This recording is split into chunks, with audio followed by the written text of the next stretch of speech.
Et je rends grâce à Dieu de m'avoir permis de vivre encore aujourd'hui et l'opportunité qui m'a été offerte pour faire cette émission dans le cadre de l'émission Les temps du parti, APC, APC qui veut dire Alliance pour les progrès du Congo.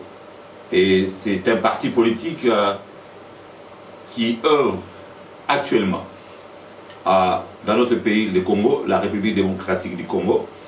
C'est un parti dirigé par notre présidente, la personne qui est l'autorité morale, c'est l'honorable Henriette Ouamou Ataminia, que je salue avec toute l'équipe dynamique qui travaille d'arrache-pied dans notre pays, le Congo, en l'occurrence le secrétaire général Tshisekedi Ouamulolo, et puis la personne qui est mon chef direct, Genève Kalonji, et aussi les équipes jeunes, les mamans et les responsables des districts. Je vous salue en tout cas et je souhaite une bonne année 2019 aussi. Je profite de cette occasion pour lancer mes voeux en tout cas, et surtout par rapport à notre parti. Comme j'ai déjà dit la fois passée et plusieurs fois, et APC va jouer aussi un rôle déterminant pour les prochains gouvernements. Voilà. Donc je suis le bishop Neb Pawa. Je suis venu pour donner un message et faire une émission qui s'intitule Les devoirs de l'élite congolaise. Les devoirs de l'élite congolaise. Voilà. Et cette émission a pour but de rappeler au peuple congolais en général et surtout de lancer un appel à l'élite congolaise, aux penseurs, les gens qui réfléchissent, les gens qui ont les soucis du devenir de notre pays, la République démocratique du Congo. Dans cette émission, ou bien dans ces messages, il y a deux points à comprendre. Il y a deux points, il y a deux choses avec lesquelles nous devrions en tout cas, nous, les Congolais d'une façon générale, essayer de réfléchir. Parce que c'est un pays stratégique. D'une façon géographique, il y a la position du Congo au centre de l'Afrique, au centre du monde, et d'une façon aussi des ressources minières. C'est tellement important que pour nous les Congolais de savoir les pays occidentaux, ce qu'on appelle communément la communauté internationale, donc avec les compagnies multinationales, même nos voisins aussi africains, ne vont pas nous laisser tranquilles tant que nous-mêmes n'avions pas, n'est-ce pas, eu à cœur à protéger avec les sangs qui coulent dans nos veines notre pays. Pourquoi j'ai dit cela? Parce que c'est tellement important de combattre contre nos ennemis, parce que moi je les appelle les ennemis du Congo, qui vont chercher toujours et toujours à faire déstabiliser le Congo. Et nous savons qu'ils cherchent par tous les moyens à balkaniser notre pays. Ça veut dire quoi? De diviser notre pays et pour affaiblir la nation ou faire disparaître la nation congolaise. Voilà. Donc c'est tellement important pour nous, bien aimés, chacun de nous à sa façon d'essayer de faire quelque chose pour l'avenir de notre pays. Voilà. Et demain nous allons mourir. Demain peut-être nous allons mourir, nous allons laisser ce monde, mais nous allons laisser nos enfants. Nous allons laisser nos petits-enfants. Alors s'ils ne connaissent pas l'histoire, s'ils ne connaissent pas, n'est-ce pas, la position politique et géostratégique de notre pays, il sera difficile pour eux, n'est-ce pas, d'essayer de protéger notre territoire. Voilà. Et dans cette émission, il y a 2 points, comme j'ai dit tout à l'heure. Le premier point, c'est la solution. Chercher la solution contre Atrium. Atrium, en un seul mot. A-T-I-U-M. Contre Atrium. Voilà. Atrium, ça veut dire quoi? Atrium, ça veut dire simplement une muraille, des barrières qui empêchent l'épanouissement d'un peuple ou d'un pays. Voilà, c'est ça l'atrium. Donc ça c'est le premier point. Et c'est l'atrium, cet atrium qui est la barrière, des murailles qui empêche l'épanouissement du peuple congolais, c'est l'impérialisme, la tyrannie et la mafia au Congo. Je répète encore, l'atrium ou bien atrium, A-T-R-I-U-M, qui veut dire simplement une barrière ou bien des murailles qui empêchent l'épanouissement d'un peuple. Et parmi, n'est-ce pas, les choses qui empêchent l'épanouissement d'un peuple, c'est quoi? C'est l'impérialisme, la tyrannie et la mafia. Et en l'occurrence, la mafia au Congo. Et le deuxième point, c'est ce que j'appelle les paradoxes ignobles de la richesse en RDC. Les paradoxes ignobles de la RDC. Et au fil de cette émission, nous allons essayer de faire des synthèses et de conclure par rapport à ces 2 points qui sont capitaux. Et après, nous allons essayer de donner des recommandations. Des recommandations qui vont nous permettre d'avoir des idées pour trouver des voies et moyens, la solution, quoi faire, comment faire, parce que nous avons un devoir. Voilà. Donc, je disais, les titres de cette émission, c'est les devoirs de l'élite congolaise. Nous savons bien que les devoirs, c'est quoi? Les devoirs, c'est une tâche à accomplir.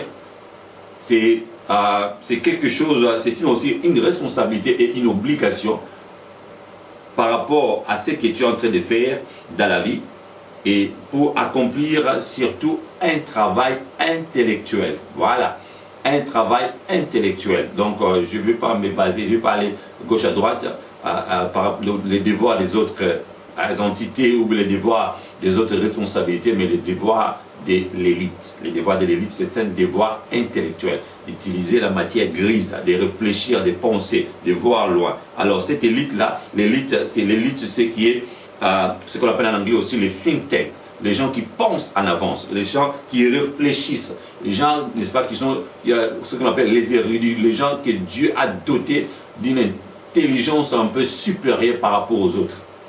C'est ça, ce sont les gens, n'est-ce pas, qui forment un groupe de gens qui réfléchissent dans beaucoup de domaines. Donc, les groupes de gens qui peuvent venir de la politique, de l'économie, des journalistes, des médecins, voire aussi, n'est-ce pas, les gens qui sont dans les systèmes éducatifs, dans tous les secteurs de la vie.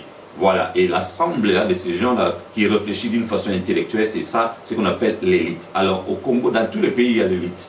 Mais moi, je base particulièrement à l'élite congolaise, les gens qui réfléchissent.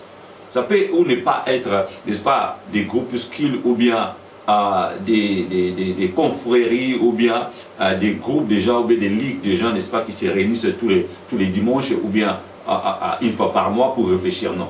Donc, ce sont des gens, n'est-ce pas, chacun à son coin parfois, mais ils réfléchissent. À un moment donné, ils peuvent se rencontrer sur le voie, médias ou Internet interposés, ou bien dans les conférences, ou bien les gens qui se connaissent dans leur position, ou bien dans leur poste, dans leur travail, dans leurs responsabilités, n'est-ce pas, de leur vie. Donc c'est ce qui est important pour moi aujourd'hui, de rappeler à cette élite-là, à ces groupes de gens, n'est-ce pas, et qui sont des Congolais et qui réfléchissent pour le devenir de notre pays, les Congo, d'autant plus que, comme j'ai dit tout à l'heure, notre position géostratégique avec des matières, des ressources naturelles dont tout le monde en a besoin et qui fait fonctionner et qui fonctionnera, qui sera toujours, n'est-ce pas, des facteurs importants pour les devenir ou la survie du monde. Nous avons vu la technologie avance et une grande partie des matières, même si partout dans le monde il y a des matières, n'est-ce pas, précieuses, dont le Congo regorge une grande quantité de réserves. Et c'est une des raisons pour laquelle on déstabilise les Congos pour piller systématiquement. Je répète encore, c'est une des raisons pour laquelle on déstabilise les Congos pour piller. S'il y a un moyen simple, n'est-ce pas, de négocier avec les gouvernements, avec les gens, n'est-ce pas, parce qu'ils sont des hommes comme les Congolais. Pourquoi pas venir comme dans d'autres pays, n'est-ce pas? Ils ne payent pas dans d'autres pays systématiquement comme les Congos. Et d'une façon générale, pour l'Afrique, c'est vrai, ils sont en train, n'est-ce pas, de déstabiliser l'Afrique. Et ce qu'il y a aussi bizarre, l'Afrique est déstabilisée, mais l'Europe et les Amériques et d'autres pays sont en train, n'est-ce pas, de bénéficier, de jouir de cette déstabilisation de l'Afrique. Et l'Africain n'arrive pas à comprendre. Jusqu'à aujourd'hui, depuis bien longtemps, même bien avant 1885, la date que nous connaissons tous, l'année que nous connaissons tous, qui a fait que depuis la conférence de Berlin, l'Afrique a été, l'essor de l'Afrique, l'avenir de l'Afrique a été décidé par les Européens, ou bien ce qu'on appelle aujourd'hui la communauté internationale. Voilà. Donc c'est le devoir de l'élite africaine d'une façon générale, mais aujourd'hui, moi je veux m'atteler plus sur l'élite congolaise. Voilà. Donc c'est ça, cette responsabilité et la charge de nous, les Congolais, les intellectuels congolais. Voilà. Alors je disais tout à l'heure, le premier point c'est la solution. Donc l'élite congolaise doit chercher la solution contre Atrium. C'est vrai, c'est un mot rare, c'est un mot que j'ai découvert aussi par des recherches. Et la solution, ça veut dire quoi? On cherche la solution lorsqu'il y a un problème. Et les problèmes, ça c'est un problème grave, même gravissime. C'est un problème quotidien pour les peuples congolais. Bien aimé, toi aussi, peuple congolais, mesdames et messieurs, toi qui es sur le sol congolais, tu es aussi à danger. Le peuple congolais qui vit aujourd'hui à la diaspora est aussi en danger. Donc, d'une façon générale, dans tous les cas, nous sommes en danger. Voilà. Mais les gens qui cherchent à déraciner la nation congolaise, l'autorité congolaise, la souveraineté de la nation congolaise, ils sont des hommes, des femmes comme nous. Même si par le passé nous étions faibles. Mais je prends l'exemple de nos aïeux, de nos grands-parents, à l'époque de Lumumba, les noms que je peux citer, ils ont combattu, ils ont arraché, tant bien que mal, l'indépendance. Et pourquoi pas aujourd'hui? Nous aussi, nous sommes capables, que ce soit de l'intérieur ou de l'extérieur du Congo, nous sommes capables de protéger notre souveraineté, la souveraineté de notre nation, et de cohabiter et de vivre avec nos voisins et aussi avec d'autres peuples du monde. Pourquoi pas négocier? N'est-ce pas, sur de bonnes bases, de faire des alliances gagnant-gagnant? N'est-ce pas? Pourquoi pas? Alors, il faut taper la table, sur la table, et aussi, il faut avoir, n'est-ce pas, le courage, comme les autres, de dire non parfois à certaines choses, et aussi de négocier comme des hommes. Parce qu'aujourd'hui, avec les papiers, avec les documents, nous sommes capables aujourd'hui de maîtriser la langue de Molière, nous sommes capables de maîtriser aussi, n'est-ce pas, la langue de Shakespeare, et aussi de travailler pour le bien-être de notre population. Parce que si tu gouvernes aujourd'hui, c'est pour la population, c'est pour ton peuple. Tu ne diriges pas parce que tu veux diriger tout seul. Et tu as le pouvoir aujourd'hui, pourquoi faire? N'est-ce pas pour voir le peuple s'épanouir, le peuple vivre, de manger, de boire, de dormir, c'est tout. C'est ça la vie, d'avoir un travail, d'être capable, n'est-ce pas, de subvenir aux besoins de la famille, de son foyer. de sa communauté. Et après, les institutions restent, les hommes passent. Pourquoi pas réfléchir quand même, simplement, d'une façon simpliste? C'est ça la réalité de la vie aujourd'hui. Voilà, donc c'est un devoir pour l'élite congolaise, n'est-ce pas, d'identifier les problèmes et de chercher la solution. Et la solution, par rapport à quoi? C'est par rapport à cet atrium que je suis en train de citer, l'impérialisme, la tyrannie et la mafia au Congo. L'impérialisme, d'abord, c'est quoi? L'impérialisme, c'est ce qu'on dit, c'est par rapport à une nation, un pays ou un groupe de gens, ou un groupe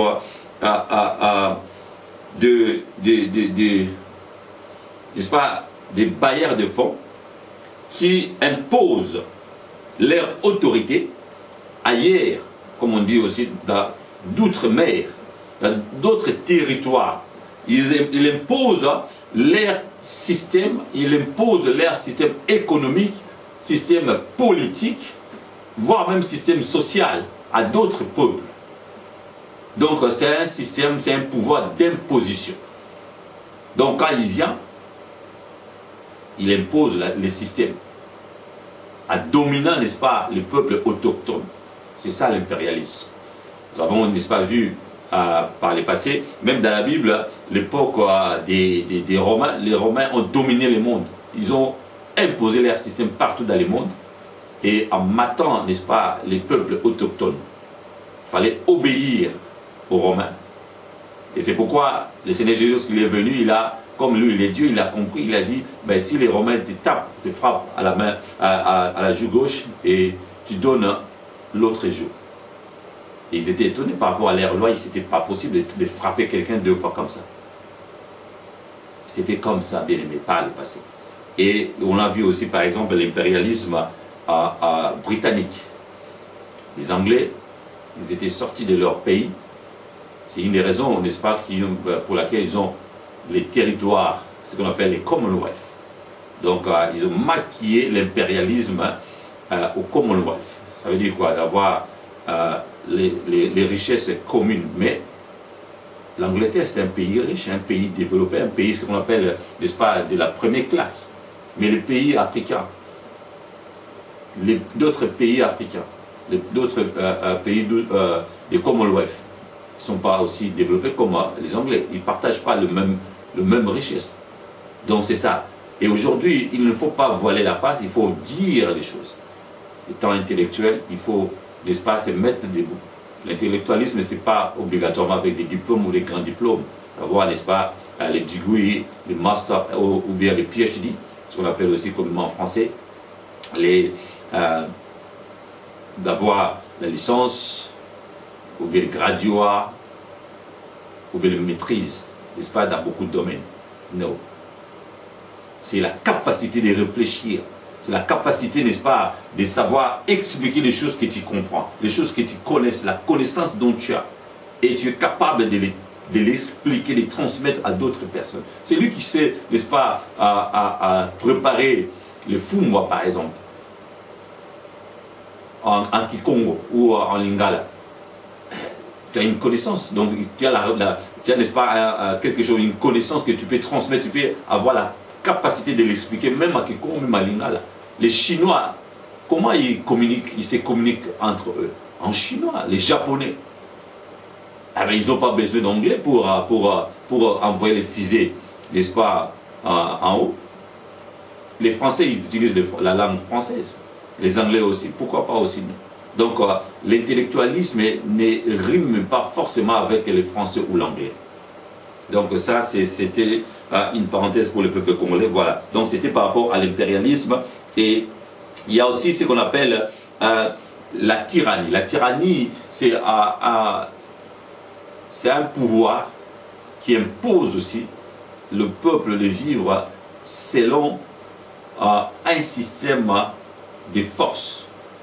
C'est un pouvoir de force, un pouvoir qui mate, qui presse down, comme on dit en anglais.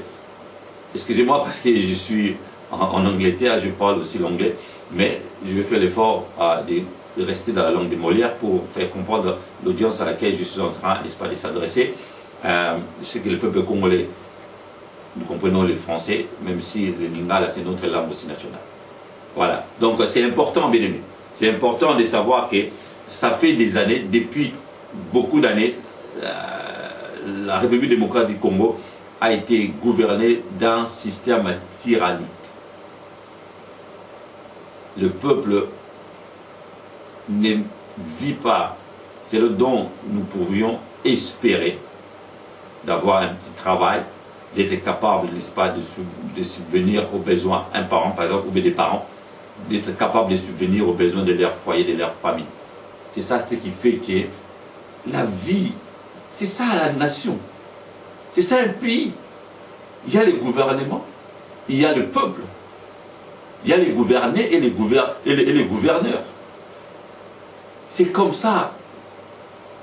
On dit la République démocratique du Congo. Ça veut dire quoi? Il faut vivre, avoir un gouvernement démocratique, n'est-ce pas, un système démocratique qui fait que le peuple est souverain. Et c'est le peuple qui choisit les dirigeants. Le peuple qui choisit les leaderships. Et, le peuple choisit, ou bien les gens qui sont choisis par le peuple, ils travaillent, ils planifient, et ils font tout en tout cas, pourquoi? Pour que ce peuple-là soit à l'aise. Ils mangent, que ce peuple-là mange bien, vive bien, que le peuple soit capable, chacun à son niveau, selon, n'est-ce pas, les talents, les dons, leurs capacités, comment dirais-je, selon leurs études, n'est-ce pas, de vivre dans la société, de vivre ensemble. C'est ça la réalité de la vie. Mais les hommes, parfois, avec leur cupidité, et puis leur, comment dirais-je, voilà, ils cherchent à mater les autres. C'est ce qu'on appelle une hégémonie, n'est-ce pas, mal placée, dominer les autres. C'est ça la tyrannie, les pouvoirs est gouverné par la force. Et j'ai donné, n'est-ce pas, le message, j'ai fait une émission la fois passée sur lorsque la tyrannie abandonne la force au détriment de l'intelligence. Donc il faut voir, soit ces pouvoirs vont devenir encore très forts, ou bien c'est un pouvoir qui est affaibli. Et maintenant, il va chercher, n'est-ce pas, les voies et moyens d'une façon intellectuelle, d'une façon raisonnée. Pourquoi? Pour continuer à faire asseoir leur pouvoir. Mais qu'est-ce qu'il faut faire? Il faut maintenant, les gens qui sont dans l'opposition, les gens qui sont, n'est-ce pas, de l'autre côté, d'essayer de... Parce que l'intelligence, ce n'est pas l'apanage des tyrans.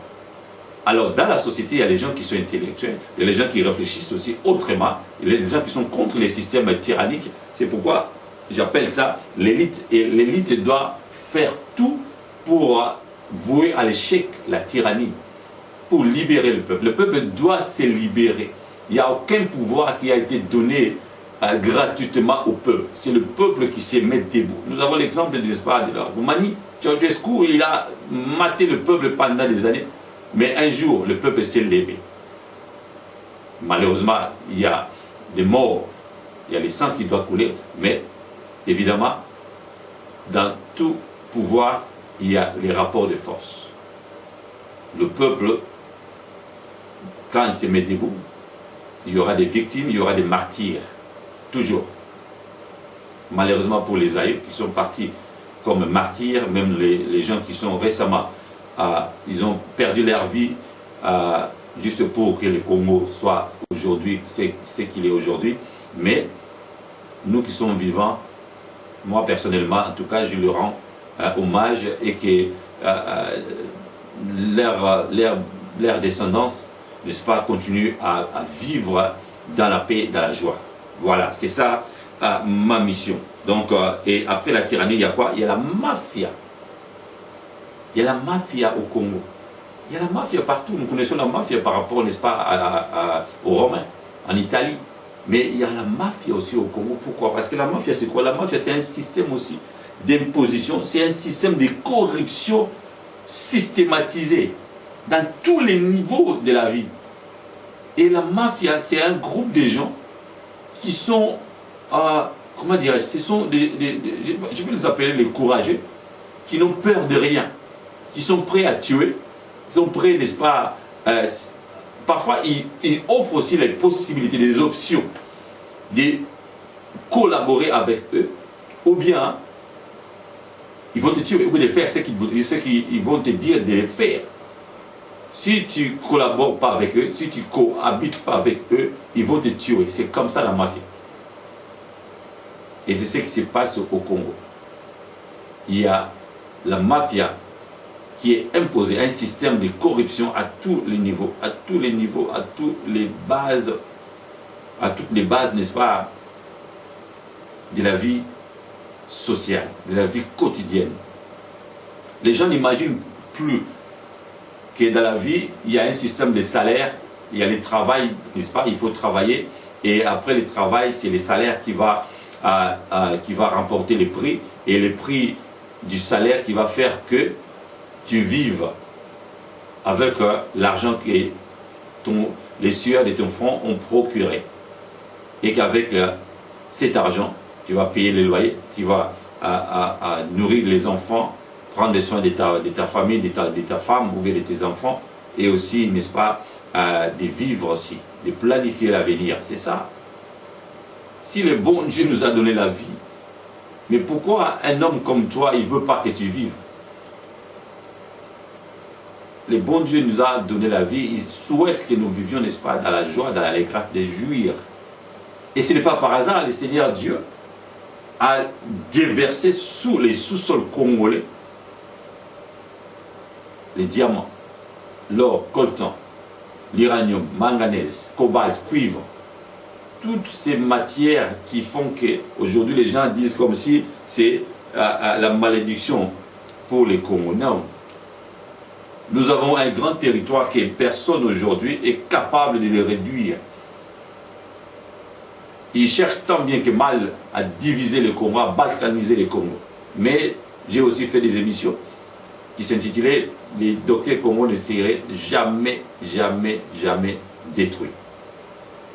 Voilà. Donc c'est tellement important pour moi parce que ce sont des révélations que le Seigneur me montre et je sais que je suis Congolais, ce n'est pas par hasard, je suis fier d'être Congolais et je suis fier aussi d'être un serviteur de Dieu qui participe à l'avenir de son pays. Donc comme on a vu dans la Bible, comme Daniel, Néhémie, Esdras et puis beaucoup de gens, n'est-ce pas, les personnages bibliques qui ont participé dans la reconstruction de leur pays. Voilà. Donc c'est tellement important pour moi et c'est pourquoi ça nous amène au deuxième point qui est ce qu'on appelle les paradoxes ignobles de la richesse au Congo. Les paradoxes, c'est quoi, bien aimé? Les paradoxes, c'est quelque chose d'absurde, d'inconcevable. Par exemple, quelqu'un qui est intelligent, mais il n'arrive pas, n'est-ce pas, à finir les cycles ou bien à obtenir les bons résultats à l'école. Oui, c'est possible, mais c'est absurde. C'est possible, n'est-ce pas, quelqu'un qui est intelligent de ne pas finir ses études. C'est possible, quelqu'un qui est intelligent, mais n'arrive pas à décrocher des diplômes. Mais il est intelligent, ou bien la personne est intelligente. Donc c'est ça, c'est ce qui est à ce qu'on appelle les paradoxes. Donc les paradoxes, c'est aussi les contradictoires, la contradiction, n'est-ce pas, dans un domaine donné, dans une situation donnée. Donc il faut, n'est-ce pas, manger, être en bonne santé, mais toi tu manges, tu n'es pas en bonne santé. Par exemple, la boulimie, n'est-ce pas, quelqu'un qui mange beaucoup et puis après il faut mettre les doigts dans la bouche pour vomir. C'est absurde. C'est la contradiction, n'est-ce pas? On mange pour nourrir le corps, on ne mange pas pour vomir après. Donc c'est ce qui est important, n'est-ce pas, pour nous les Congolais, de savoir que nous avons un paradoxe ignoble. Ce qui est ignoble, c'est ce qui est, n'est-ce pas, ce qui est honteux, ce qui est désastreux, ce qui n'est pas, n'est-ce pas, ce qui ne rentre pas dans les normes, ce qui n'est pas, n'est-ce pas, qui ne rentre pas dans la voie du raisonnement. C'est ignoble. Ce qui est ignoble, c'est absurde, c'est désastreux, c'est honteux. On ne peut même pas imaginer, n'est-ce pas, ces genres de choses qui pourrait arriver. C'est quoi? C'est la richesse du Congo. Le Congo est un pays riche. On les dit, on les value, même en milliards de dollars. Mais le peuple, il y a le peuple qui est là. Un peuple riche, potentiellement riche. Un peuple, et prenons l'exemple d'un villageois, n'est-ce pas, à l'est du Congo. Il ne sait même pas, sous ses pieds, il y a quoi? Il y a les diamants ou les coltans. Mais il y a quoi? Il y a quelqu'un d'autre qui vient dire que non, toi tu ne peux pas vivre ici. Il les déplace. Mais avant de les déplacer, il n'a même pas eu la peine de planifier quelque chose pour lui. Pourquoi? Parce qu'il est d'abord un villageois. Non, parce qu'il est d'abord congolais. Les gens qui viennent d'ailleurs, ils s'en foutent du peuple congolais. Comme aujourd'hui, nous savons bien que ce qu'on appelle la communauté internationale cherche à déstabiliser le Congo. Et pendant ce temps, est-ce qu'ils ont arrêté de piller? Non. Est-ce qu'ils ont arrêté d'amasser les coltans, les cuivres et consorts? Non.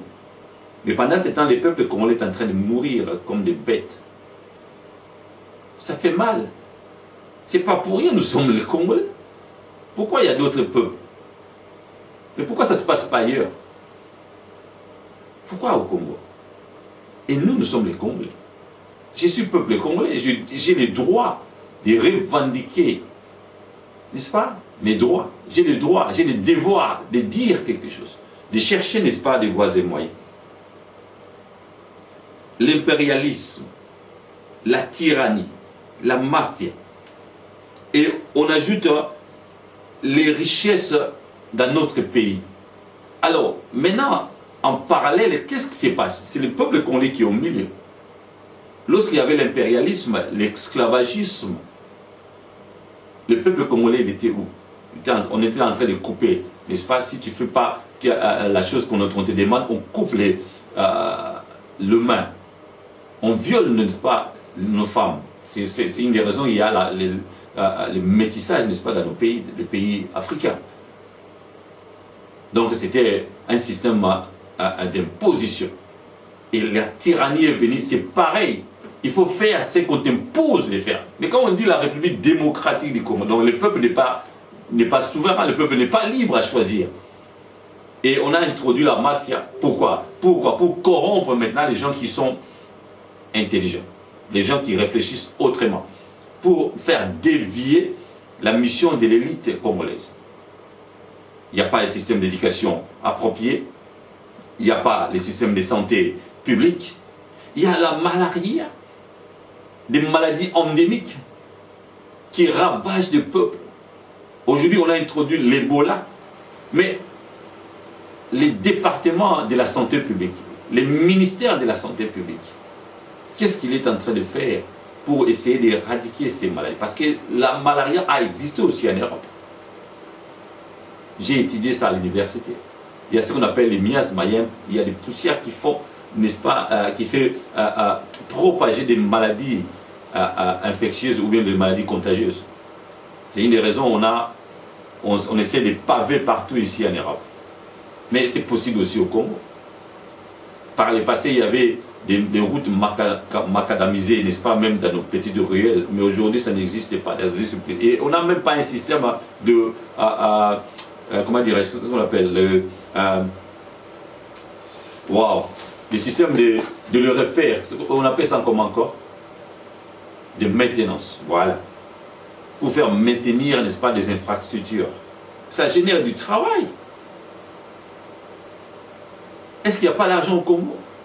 Si le gouvernement actuel a été capable d'organiser des élections avec des millions, n'est-ce pas, des millions de francs congolais qui ont été investis. Mais ce sont des millions qui peuvent aussi servir à construire des routes, à aménager, n'est-ce pas, des secteurs, n'est-ce pas, agricoles, d'investir dans nos, comment dirais-je, dans nos systèmes de pêche.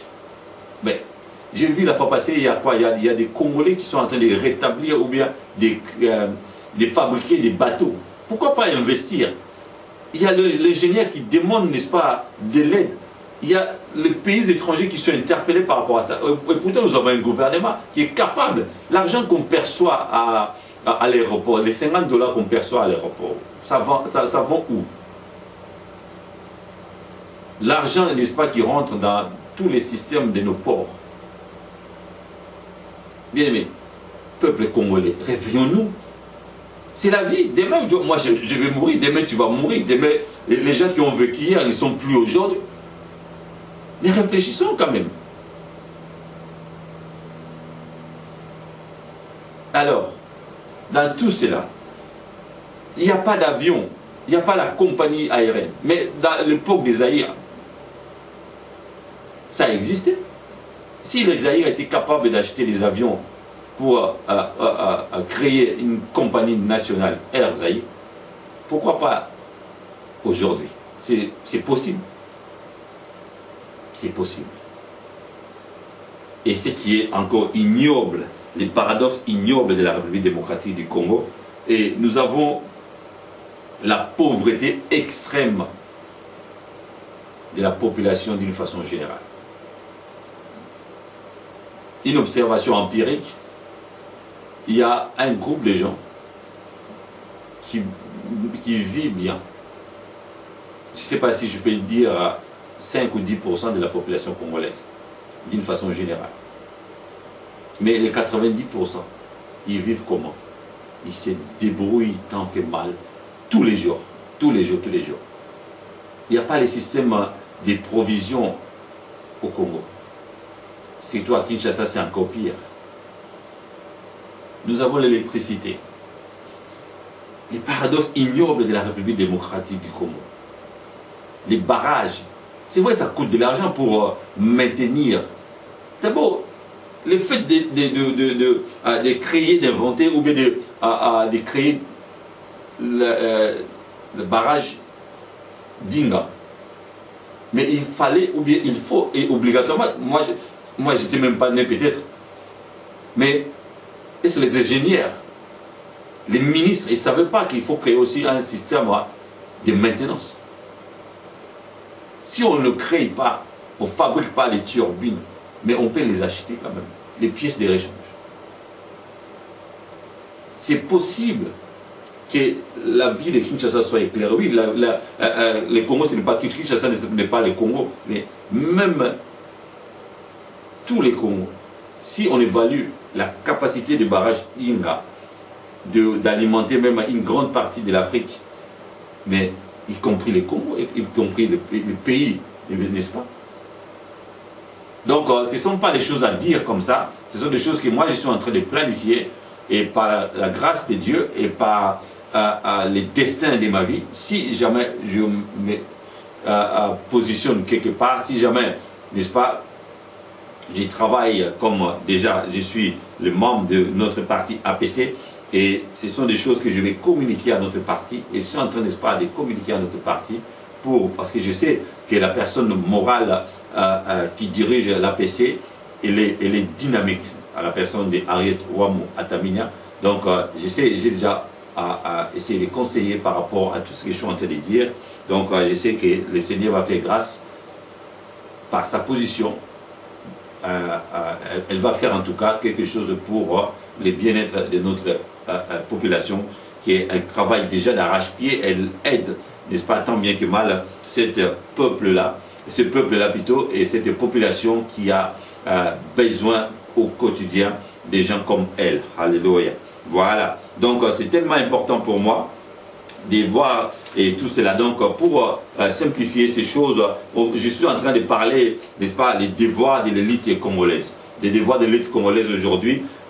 Pourquoi? Parce qu'il y a un problème gravissime dans notre pays. Le problème c'est quoi? Le problème c'est les systèmes atrium, comme je dis, la barrière qui empêche le peuple congolais de jouir de leurs richesses naturelles, et c'est l'impérialisme, la tyrannie et la mafia. Aujourd'hui, donc l'élite congolaise a la responsabilité, dans les devoirs. Donc les devoirs, ça veut dire la responsabilité de chercher, d'identifier les problèmes.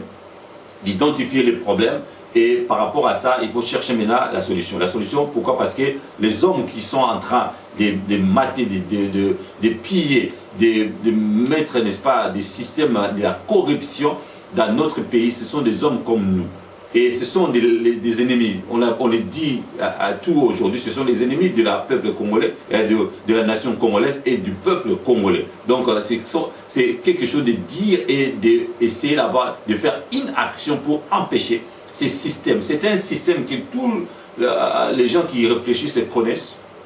C'est un système qui est en place, qui empêche le développement du pays. Nous, à APC, dans notre parti, nous avons notre charte, notre idéologie, c'est pour le progrès, c'est pour le développement. Pour le développement du pays, et on travaille pour l'épanouissement du peuple congolais. Nous sommes le peuple congolais. Donc c'est ça. Donc chacun, n'est-ce pas, a sa responsabilité. Mais aujourd'hui, je lance l'appel, je donne cette responsabilité à l'élite congolaise. De réfléchir, de voir près et d'être concerné, parce que cette affaire te concerne, toi, les professeurs de l'université. Cette affaire te concerne, toi qui es le médecin. Cette affaire te concerne, toi qui es docteur, toi qui es ingénieur, toi qui es, n'est-ce pas, le maître d'école, le professeur de l'université, toi qui es, n'est-ce pas, directeur dans une compagnie, toi qui es le travailleur dans une compagnie, mais tu réfléchis quand même. Tu es travaillé quelque part, même les pousse-pousseurs.